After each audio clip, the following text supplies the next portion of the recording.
ముఖ్యమంత్రి గారు మన పార్టీ అధ్యక్షులు కేసీఆర్ గారు సెప్టెంబర్ 6 నాడు శాసనసభను రద్దు చేస్తున్నట్టు ప్రకటించి కేవలం గంటల వ్యవధిలోనే మళ్ళీ తిరిగి 105 మందిని అభ్యర్థులుగా ప్రకటించి ఒక సంచలనాన్ని సృష్టించడం జరిగింది అన్నాడు. చాలామంది ఆశ్చర్యపోయినారు. ఏంది ఈయన నమ్మకం, ఇంత సంచలనం, ఇంత ధైర్యమా అని చెప్పి నివ్వెరపోయినారు. కేసీఆర్ గారు ఏది చేసినా ఒక కొత్త చరిత్రనే అనే మాట నేను ఒక్కసారి మీకు గుర్తు చేస్తూ ఉన్నా.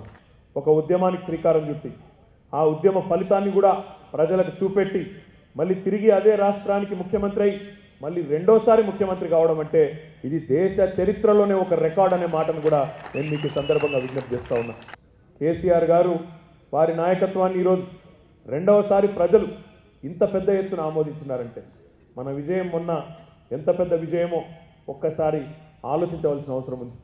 అభివృద్ధి యజ్ఞం, సంక్షేమ యజ్ఞం ఈ రెండింటినీ అనుభవించిన ప్రజలు వాళ్ళు ఒక నిర్ణయం తీసుకున్నారు, ఖరాఖండిగా తీసుకున్నారు.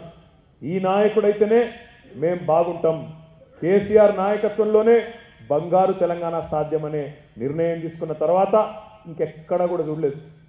చంద్రబాబు నాయుడు గారు కాలికి బల్పం కట్టుకొని తిరిగినా, రాహుల్ గాంధీ గారు బ్రహ్మాండంగా మొత్తం రాష్ట్రమంతటా తిరిగినా ఇక్కడే తిష్ట వేసి ఇక్కడే మకాం వేసి ప్రజలను గందరగోళ ప్రయత్నం చేసిన నరేంద్ర మోడీ గారు భారత ప్రధానమంత్రి స్వయంగా వచ్చి ఇక్కడ చాలా విమర్శలు చేసిన, అమిత్ షా గారు వచ్చి విస్తృతంగా పర్యటించిన 5 రాష్ట్రాల ముఖ్యమంత్రులు, 11 మంది కేంద్ర మంత్రులు, ఇంకా చాలామంది మహానుభావులు వచ్చిన ప్రజలు అవన్నీ పెడచెవిన పెట్టినారు. ఇవన్నీ మాకు సంబంధం లేదు, మా నాయకుడు కేసీఆర్ అని చెప్పి గంటాపదంగా కుండబద్దలు కొట్టి అద్భుతమైన అఖండమైన విజయాన్ని మనకు కట్టబెట్టినారు. 2014లో 63 సీట్లు ఇస్తే ఈసారి 88 సీట్లు అంటే 75% సీట్లు కట్టబెట్టి అఖండమైన మెజారిటీని ఇచ్చినారు. ఆనాడు 34% ఓట్లేస్తే మొన్న 47% అంటే 13% ఓటింగ్ కూడా పెంచి మన మీద బాధ్యతను కూడా పెంచినారు. అంటే 2014 ఎన్నికల్లో మనకు ఓటు వెయ్యని 13% మంది ప్రజలు అదనంగా మనకు ఓట్లు వేసినారంటే ఇది సామాన్యమైన విషయం కాదు. అంటే ఈరోజు హైదరాబాద్ ప్రజలకి, ఇక్కడ ఉండే అన్ని వర్గాలు, అన్ని కులాలు, అన్ని మతాల ప్రజలు మినీ భారతదేశం లాంటి హైదరాబాద్లో మన పట్ల చెక్కు చెదరని ఒక విశ్వాసాన్ని వారు ప్రకటించడం జరిగింది. హైదరాబాద్లో ఏదైనా కొత్త కార్యక్రమం స్టార్ట్ అయింది అంటే నా దగ్గరనే కావాలి, నా నియోజకవర్గమే ఆదర్శంగా ఉండాలని ఆలోచించే నాయకుడు. అది ఐడిహెచ్ కాలనీలో డబుల్ బెడ్రూమ్ ఇల్లు కావచ్చు, హైదరాబాద్లో కొత్తగా వైట్ టాపింగ్ రోడ్లు కావచ్చు, ఫంక్షన్ హాల్లు కట్టుడు కావచ్చు, మోడల్ మార్కెట్లు కట్టేది కావచ్చు, మోడల్ శ్మశానాలు కావచ్చు, ఏదైనా సనత్ నగర్లోనే ప్రారంభం జరిగిన మాట కూడా నేను మీకు ఈ సందర్భంగా గుర్తు చేస్తా ఉన్నా. 2 నష్టాలు జరిగినాయి మొన్న జరిగిన ఎన్నికల్లో. ఓటు పోయిందని బాధపడ్డ వాళ్ళు జంట నగరాల్లో 1000 మంది ఉన్నారు. అందుకే నేను మీ అందరినీ కోరేది ఒకటే, మొన్న మెజారిటీలు తగ్గేందుకు ఇది కూడా ఒక కారణం. 22 లక్షల ఓట్లు ఏవైతే రాష్ట్ర వ్యాప్తంగా గల్లంతైనాయో వాటిని తిరిగి నమోదు చేసుకునే అవకాశాన్ని డిసెంబర్ 26 తారీఖు నుంచి జనవరి 25 తారీఖు దాకా ఎన్నికల కమిషన్ మనకి ఇచ్చింది. మన పార్టీ పరంగా మన పెద్దలు, మన పార్టీ అధ్యక్షులు కేసీఆర్ గారు ఒక ఆదేశం ఇచ్చినారు. రాష్ట్ర వ్యాప్తంగా ఉద్యమ స్ఫూర్తితో ఈ ఓటర్ నమోదు కార్యక్రమాన్ని కూడా ఎవరైతే గల్లంతైనాయో వారి నమోదు చేయించే కార్యక్రమాన్ని కూడా అంతే స్థాయిలో తీసుకోవాలని చెప్పి వారు ఆదేశం ఇవ్వడం జరిగింది. డివిజన్ల మధ్యన పోటీ పెట్టండి, బూత్ల వారీగా పోటీ పెట్టండి, ఎవరు ఎక్కువ సాధిస్తే వారికి ఎక్కువ నిధులు ఇచ్చే కార్యక్రమం కూడా మీరు చేయండి. బాగా పనిచేసిన వాళ్ళు ముందు దగ్గర తీసుకుంటారు ఎవరైనా కూడా. అటు దయచేసి నేను కోరేది బూత్ల వారీగా సీరియస్గా తీసుకోండి. 25 తారీఖు దాకానే సమయం ఉన్నది. తిరిగి ఉధృతంగా నమోదు చేయిస్తే మన మెజారిటీలే పెరుగుతాయి. బ్రహ్మాండంగా పనిచేసుకుంటూ పోదాం.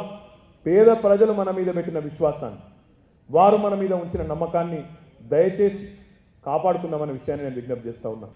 బీజేపీ విశ్వాసాన్ని కోల్పోతూ ఉన్నది, అట్లే కాంగ్రెస్ కూడా విశ్వాసాన్ని గెలిచే పరిస్థితి లేదు దేశవ్యాప్తంగా కూడా.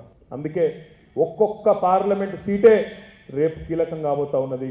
రేపు హైదరాబాద్ మహానగరం శరవేగంగా అభివృద్ధి చెందాలంటే కేంద్రంలో నిర్ణాయక పాత్రలో కూడా మన నాయకుడు కేసీఆర్ గారు ఉండవలసిన అవసరం ఖచ్చితంగా ఉందనే మాట కూడా నేను విజ్ఞప్తి చేస్తా ఉన్నా.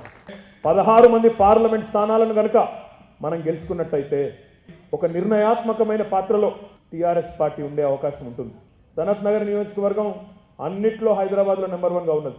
రేపు మీరు ఓటర్ ఎన్రోల్మెంట్లో కూడా నెంబర్ 1గా నిలబడితే నేనే సపోర్ట్లు కొడతా. ఇక్కడికి వచ్చి కష్టపడి పనిచేసిన వారిని ఆదుకుంటూ మీకు కూడా నామినేటెడ్ పదవుల్లో తగిన సముచితమైన గౌరవాన్ని కల్పిస్తూ నేను పెద్దలు శ్రీనివాస్ యాదవ్ గారు సమిష్టిగా మరి పనిచేస్తామని చెప్పి కూడా మీ అందరికి కూడా పేరు పేరున తెలియజేసుకుంటూ మొన్న జరిగినటువంటి ఎన్నికల్లో మన రాష్ట్ర ముఖ్యమంత్రి వర్యులు తెలంగాణ రాష్ట్ర సమితి అధ్యక్షులైనటువంటి కేసీఆర్ గారి నాయకత్వంలో ఈ దేశంలో కనీమిని ఎరగని రీతిలో ప్రభంజనం సృష్టించడం జరిగింది.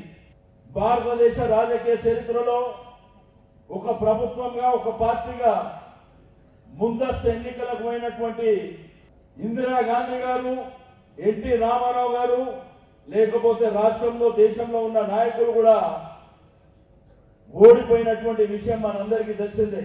ఆత్మస్థైర్యంతో ముందుకెళ్లి తెలంగాణ రాష్ట్రం ఏర్పడిన తర్వాత అభివృద్ధి సంక్షేమ కార్యక్రమాలు ఇచ్చి మరి ఈ రోజు ప్రజల దీవెనలతోని కార్యకర్తల ఉత్సాహంతోని 88 సీట్లు మరి కైవసం చేసుకొని ఈ రోజు తెలంగాణ రాష్ట్రంలో గులాబీ జెండాని గుబాలించినటువంటి వ్యక్తి మన ముఖ్యమంత్రి గారు. ఈ రోజు గ్రేటర్ హైదరాబాద్ లో గెలిచిన ప్రతి సీటుకు కేటీఆర్ గారు భాగస్వామ్యం ఉన్నదని చెప్పి నేను ఈ సందర్భంగా తెలియజేస్తా ఉన్నాను. తప్పకుండా రాబో కాలంలో ఇదే రెట్టింపు ఉత్సాహంతో పనిచేస్తామని నేను తెలియజేస్తూ